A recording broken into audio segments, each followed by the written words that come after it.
ನಾಳೆ 13 ವರ್ಷಗಳ ನಂತರ ಬಂದಿರುವ ಅಪರೂಪದ ಶನಿವಾರ ಮತ್ತು ಅಮಾವಾಸ್ಯ ಒಂದೇ ದಿನ ಬಂದಿತ್ತು. ಗ್ರಾಮದ ಜನರೆಲ್ಲರೂ ಈ ದಿನವನ್ನು ಭಕ್ತಿಯಿಂದ ಆಚರಿಸಲು ಸಿದ್ಧರಾಗಿದ್ದರು. ಸಮಸ್ಯೆಯಲ್ಲಿರುವ ವ್ಯಕ್ತಿ. ಆ ಗ್ರಾಮದಲ್ಲಿ ಶಿವಣ್ಣ ಎಂಬ ಒಬ್ಬ ವ್ಯಕ್ತಿ ಇದ್ದ.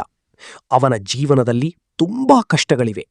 ಹಣದ ಸಮಸ್ಯೆ, ಮನೆಯಲ್ಲಿ ಅಶಾಂತಿ, ಕೆಲಸದಲ್ಲಿ ವಿಫಲತೆ, ಶನಿದೋಷದ ಭಯ. ದೇವಾಲಯದ ಹಿರಿಯರ ಮಾತು. ಒಂದು ದಿನ ದೇವಾಲಯದ ಪುರೋಹಿತರು ಶಿವಣ್ಣನಿಗೆ ಹೇಳಿದರು, ನಾಳೆ ಬರುವ ಶನಿವಾರ ತುಂಬಾ ವಿಶೇಷ. ಶನಿ ಮಹಾತ್ಮನ ಪೂಜೆ ಮಾಡಿ ಎಳ್ಳದ ಎಣ್ಣೆ ದೀಪ ಹಚ್ಚು. ಭಕ್ತಿಯಿಂದ ಪ್ರಾರ್ಥನೆ ಮಾಡಿದರೆ ಕಷ್ಟಗಳು ಕಡಿಮೆಯಾಗುತ್ತವೆ. ಪೂಜೆಗೆ ಸಿದ್ಧತೆ. ಮುಂದಿನ ದಿನ ಬೆಳಗ್ಗೆ ಶಿವಣ್ಣ ಬೇಗ ಎದ್ದು ಸ್ನಾನ ಮಾಡುತ್ತಾನೆ. ಕಪ್ಪು ಬಟ್ಟೆ ಧರಿಸಿ ಎಳ್ಳದ ಎಣ್ಣೆ, ಕಪ್ಪು ಎಳ್ಳು, ಹೂವುಗಳು ತೆಗೆದುಕೊಂಡು ದೇವಸ್ಥಾನಕ್ಕೆ ಹೋಗುತ್ತಾನೆ. ದೇವಸ್ಥಾನದ ದೃಶ್ಯ. ದೇವಾಲಯದಲ್ಲಿ ಘಂಟೆ ಧ್ವನಿ ಕೇಳಿಸುತ್ತಿದೆ. ಎಲ್ಲೆಡೆ ದೀಪಗಳ ಬೆಳಕು. ಭಕ್ತರು ಓಂ ಶನೈಶ್ಚರಾಯ ನಮಃ ಎಂದು ಜಪ ಮಾಡುತ್ತಿದ್ದಾರೆ. ಎಳ್ಳದ ದೀಪ ಹಚ್ಚುವುದು. ಶಿವಣ್ಣ ಶನಿದೇವರ ಮುಂದೆ ಎಳ್ಳದ ಎಣ್ಣೆ ದೀಪ ಹಚ್ಚುತ್ತಾನೆ.